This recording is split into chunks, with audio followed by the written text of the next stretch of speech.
Our world is moving so fast right now. Nothing in a textbook is relevant to these kids today. Everything's moving, and this keeps kids in pace with our pace of the 21st century. I use Promethean daily. I use it with my literature classes, my pentathlon essay classes, my art classes, the visual arts, even down to junior K. The first week I had the Promethean board, I had the junior kindergartners up here doing a landscape from the National Gallery of Art, all by their little selves, and they made me feel kind of dumb actually, because they caught on immediately how to use the tools and where to go to get the different items to put into the picture. Hands down, fabulous. They were ecstatic. They went home that very first week, just, I'm sure, screaming and yelling about how much fun they had in art that day. Another thing that I really like about the Promethean board is that it's really interactive. Like, we get the kids moving. The class works as a team, and whenever I do a lesson, I always think ahead, how can I make everyone involved and how can I make everyone move? Even though there's one child at the board, the whole class interacts. And there are other flip charts that involve more than one child, but the whole class is just drawn to it. What I like about the Promethean board is that it's fun for the class. You click on the word, and then you get the magnifying glass, and then you point it at the question mark, and you see a nut. Oh, really? I like the Promethean bird because it's fun and we get to play games. It's allowed me to be more creative. It reaches all the modalities of the learners. It gets them out of their seats a little bit. They all get to participate. Using the ActiveVotes is a really fun way to engage them and to see what they're learning and if they're learning what they're supposed to be learning. The ActiveVotes are fun because you get to look at your answers, and the eggs are fun. I think the students would be sad if they lost their Promethean board because I use it maybe 90% of the day. Everybody wants to go to the board.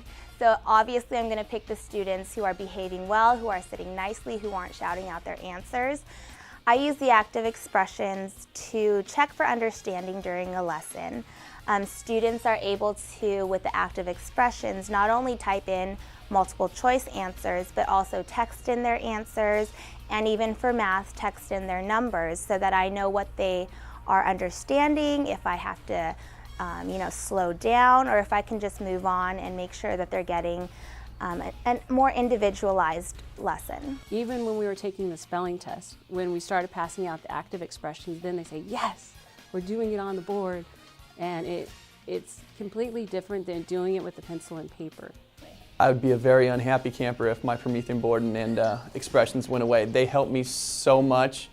The kids have fun with them. They get to use their fingers. It's not just they're sitting down with a piece of paper and pencil and writing all the time. Definitely the active expressions.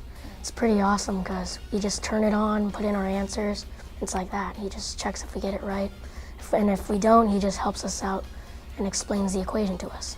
I really like the Promethean board because it allows us to really get up there and interact with what the teacher is asking, and we get to answer the questions and write it down, and then we can save it on the board so that later we can look at it. Students type much faster than they write, so this type of rewrite would take over an hour to do normally, and it wouldn't be clean or neat. Now they can type it out and read through it another time and do the editing a little bit faster. The Neo 2s help the students. It's a good supplemental tool, especially because with Fairmont especially, kids are always reading and they have AR tests to take. They don't have to wait in a line 5 kids long to take that reading comprehension test. They can just grab their Neo and take it on there. It's supplemental in those students that need that extra practice for math facts in a flash. When they have maybe 5 extra minutes, they can grab their Neos and reinforce those skills that are so important and fundamental. The Neos are really cool that we can type and it's faster and we can save it, but the Promethean's really good because we see the teacher and they teach us instead of just typing a bunch of stuff into the computer. They can be there writing. So it's more like we're learning, not just seeing something. I pay more attention when they use Prometheans, but yeah, I learn more. I like the Promethean board because we can do really cool flip charts, and sometimes we get to do super fun stuff like Jeopardy reviews. I like it for two really good reasons. One, because the colors are right there for you. You don't have to go like, where are my crayons? And two, it's like a built-in piece of paper. You have all these fun tools, and it's a lot of fun features and all that stuff. I love Blackboard. I love Promethean boards. I think we should definitely have the younger students be introduced to Promethean boards at a young age. So maybe, they could do more with them up in these junior high years. I like the Promethean board. It's fun. It's educational and it's really fun too, so we all love that. Really, it's the interaction between the students and the boards, how we get to use them, and the technology that's brought into the school. I think that's awesome. I like the Promethean board because it makes learning fun.